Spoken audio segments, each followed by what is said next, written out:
সত্যি কথা বলতে ইন্ডিয়া কেঁপে গেছে। কেন বলছি, আজকের ডেটে দাঁড়িয়ে সবাই কনফিউজড যে হচ্ছে ভাই 14 তারিখ সিনেমা হলে যখন আমরা যাব কোন সিনেমাটা দেখবো, কাকে ধরি কাকে ছাড়ি, মানে এরকম একটা ব্যাপার হয়ে গেছে। যেখানে লোকেশ কানাগরাজের মতো এরকম ডিরেক্টরের তৈরি সিনেমা কুলি রয়েছে, যেখানে আয়ান মুখার্জির ডিরেক্টরে রয়েছে ভাই, আয়ান মুখার্জির ডিরেকশনে রয়েছে ওয়ার্ড 2-র মতো সিনেমা। এবার ঘটনাটা হচ্ছে ভাই ডিরেক্টরের তো গল্প হয়ে গেল, এখানে নায়ক কে রয়েছে? এখানে রয়েছে ভাই রজনীকান্ত, রয়েছে রজনীকান্তের সঙ্গে আমির খান।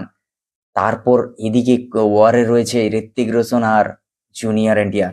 মানে এই সিনেমায় যে যার ফ্যান তো তার সিনেমা আগে দেখবে, সেটা স্বাভাবিক, কিন্তু কেউ না অন্য সিনেমাও ছাড়তে পারবে না।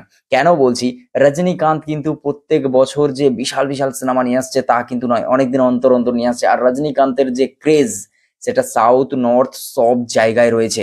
আর সব থেকে বড় কথা, এই যে এস ফ্যাক্টর গুলো মানে এসছে এই সিনেমায়, কুলিতে আগে আসি।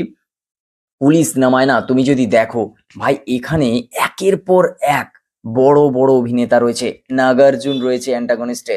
মানে এখানে নায়কদের দিয়ে যেভাবে হচ্ছে ভিলেনের পার্ট করানো হচ্ছে, বা যারা ভিলেন করছে তারা হচ্ছে যেভাবে সৎ করছে, যারা মানে পুরো জিনিসটা না এখন উল্টে রেখে দিয়েছে।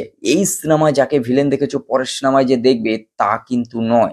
তবে এই যে ভার্সেটাইল ব্যাপারটা, এই জিনিসটা কিন্তু সাউথ বলো নর্থ বলো সব জায়গায় দেখা যাচ্ছে, ইভেন আমাদের বাংলায়ও দেখা যাচ্ছে। তার কারণ তুমি যদি দেখে থাকো খাদান, তাহলে বুঝবে ভাই যিশু সেনগুপ্ত আর দেবের যে হচ্ছে কেমিস্ট্রি, আর তারপরে হিস্ট্রি ব্রেক করা আছে সিনেমার রেজাল্ট। এই জিনিসটা হচ্ছে হতে চলেছে 14 তারিখ। হ্যাঁ, 14 তারিখ রিলিজ হচ্ছে বাংলা থেকে ধূমকেতু, বলিউড থেকে ওয়ার্ড 2, আর সাউথ থেকে রজনীকান্তের কুলি। এবার এই সিনেমার মধ্যে সব থেকে হিট হওয়ার চান্সেস যদি বেশি থাকে এখনো পর্যন্ত হাইপ ওয়াইজ, সেটা পুরো প্যান ইন্ডিয়া লেভেলে কুলি। কারণ কুলি সিনেমা প্রথমত রজনীকান্ত, দ্বিতীয়ত নাগার্জুন, তারপর আমির খান, এরকম কম্বিনেশন আসার ফলে, আর রজনীকান্তের সিনেমার, আর সব থেকে বড় কথা লোকেশ কানাগরাজের এই ধরনের সিনেমা, এই ধরনের মাস কমার্শিয়াল যে সিনেমাগুলো ফাটিয়ে রেখে দেবে বস। তার যে মানে ভাই যেভাবে ফাইট সিকোয়েন্স থাকে, যেভাবে যে গ্র্যান্ডার লেভেলের হয়, সেটা লোকেশ কানাগরাজের ফিল্ম দেখলে, যারা লিও দেখেছে, এই ধরনের সিনেমা যারা হচ্ছে বিক্রমের মতো ক্যারেক্টার দেখেছে, ভাই তাদেরকে বোঝাতে হবে না, তারা জানে বস। ঠিক আছে। আর আয়ান মুখার্জি সেরকম লেভেলের যে ওয়ার্ড 2-র মতো যে সিনেমা ডিরেক্ট করছে, সেরকম লেভেলের সিনেমা, মানে ফাইট সিকোয়েন্স থেকে শুরু করে এর আগে তো বড়ভাবে সেরকম খুব একটা দেখা যায়নি। হ্যাঁ, ব্রহ্মাস্ত্রে ভিজুয়াল দেখা গেছে, ভিজুয়াল ব্যাপারটা খুব ভালো হতে পারে বা হবে, সেটা একটা মানে এই সিনেমার প্রতি আস্থা রাখা যায় বস। এবার দেখার যে হচ্ছে আর সব থেকে বড় ব্যাপার যে ওয়ার সিনেমাটায় যে ট্রেলারটাও আসার পর যেটা দেখলাম, যে খুব একটা যে হাইপ তা নয়। হ্যাঁ, টিজার থেকে শুরু করে ঋত্বিককে বিভৎস লাগছে।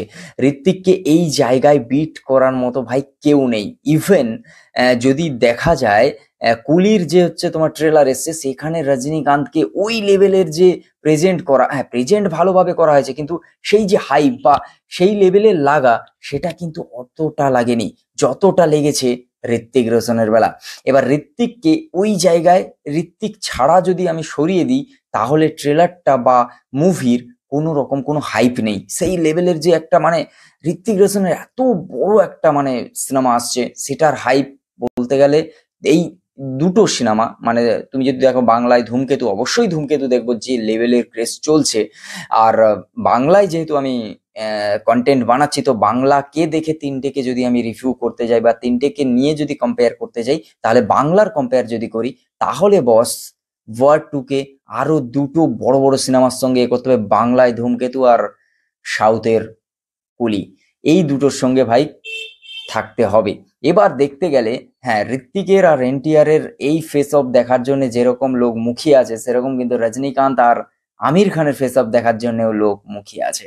সো এই প্রথমবার মনে হয় 14 তারিখ মানে স্বাধীনতা দিবস উপলক্ষে যে সিনেমাগুলো আসছে, মানে মানুষ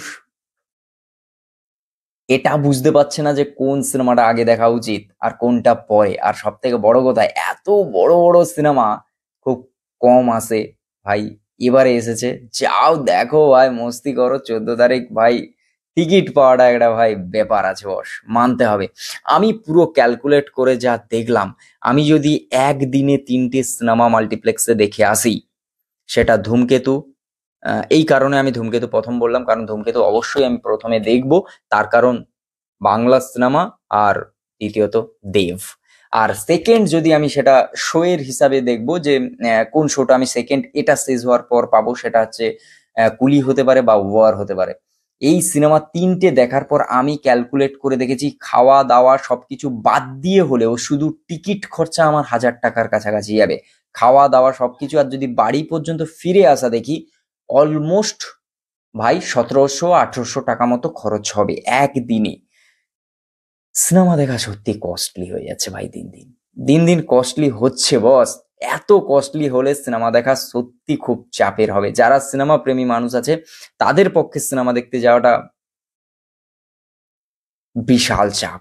আমি একজনের বললাম। আর একটু চিপ ভাবে যদি দেখা যায়, তাতেই হচ্ছে 1500 থেকে 1700 টাকা শেষ হয়ে যাবে একদিনে।